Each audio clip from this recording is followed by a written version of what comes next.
851 à destination de Jourdan.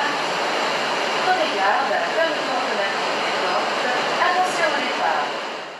Bonjour à tous, c'est Tranquille, j'espère que vous allez bien, car pour ma part ça va super. Aujourd'hui je vais parler de l'histoire du RERC.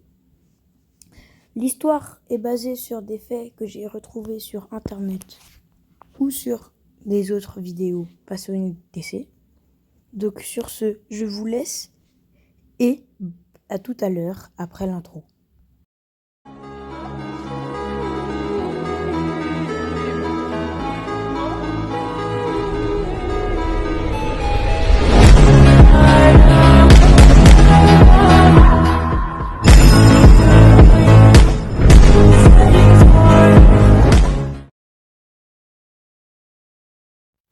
La troisième ligne de RER ouvre en 1979, 2 ans avant ses précédentes. Elle ouvre entre Invalides et Orsay. En 1980, reprenant les voies de la Petite Ceinture, elle relie Étampes, Versailles-Rive-Gauche, Versailles-Château et Massy. Le 28 août 2000, elle arriva enfin à Saint-Ouen-l'Aumône, puis Pontoise. Elle aura pour matériel les petits gris, les Z56000 et les Z8800. Dans les années 90, le Z2N-IDF fut créé à cause de la fréquentation énorme du RERC. Le petit gris commençait à se faire vieux, 30 ans déjà à l'époque, et commençait aussi à avoir quelques problèmes. Et oui, son équipement était moins technologique que les autres, ce qui veut dire qu'il a été enlevé, et maintenant il est sur des autres lignes, et en 2018, il sera totalement plus là sur la SNCF. L'an 2000 est arrivé, et pour fêter ça, Transilien est arrivé. Oui, Transilien.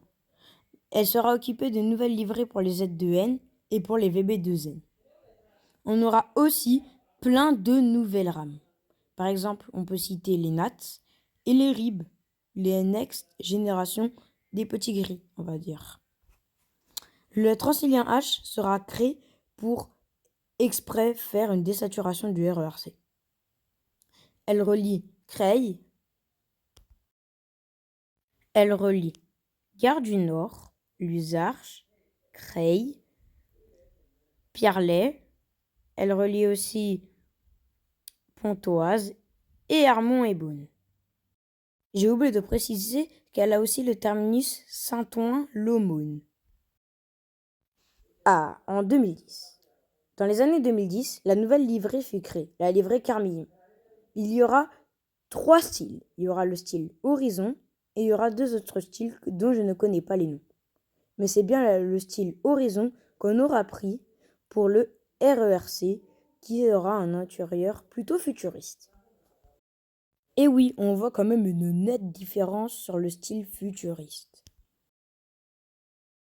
Dans les années 2020, et oui, on a dépassé de 10 bouts en arrière, le RERC aura déjà le T13 et on aura pour finir le Transilien V. En mai 2023, on aura enfin le T13. Et oui, après au moins 2 ans d'attente, on aura au moins vu le T13. Il relie Saint-Cyr-l'École à Saint-Germain-en-Laye, en desservant, sans vous oublier, Versailles-Chantier. En décembre 2024, le Transilien V ouvre. Depuis 2023, il était ouvert, mais à part entière et personne ne le savait. Mais là, c'est vraiment une ligne indépendante qui ouvre entre Massy et Versailles. Et oui, c'est un peu bizarre, mais c'est le prochain prolongement du T12 en attente. Donc le matériel sera le même que sur le RERC. Ce sera les Z25000 Carmillon, IDFM et Transilien. Dans les années qui suivent, le RERC aura perdu quelques branches, mais il aura quand même le T13 qui le remplacera et le Transilien V. Le nouveau train, qui sera le Z2NNG, entrera dans les années 2030 qui suivent. En tout cas, j'espère que vous aurez aimé cette petite vidéo explicative et en résumé du RERC. Sur ce, je vous laisse. C'était Tranquille. À la prochaine. À plus. Les gars, c'est Tranquille du montage. je voulais juste vous dire que j'ai oublié de faire un truc dans la vidéo, c'est de préciser que les Z56 000 camions ont aussi eu cette livrée et qu'elles sont toujours sur le RERC. Et oui. Sur ce, on rush les 550, c'est la vraie fin là de la vidéo. J'espère qu'elle vous aura plu. C'était tranquille, à la prochaine, bye.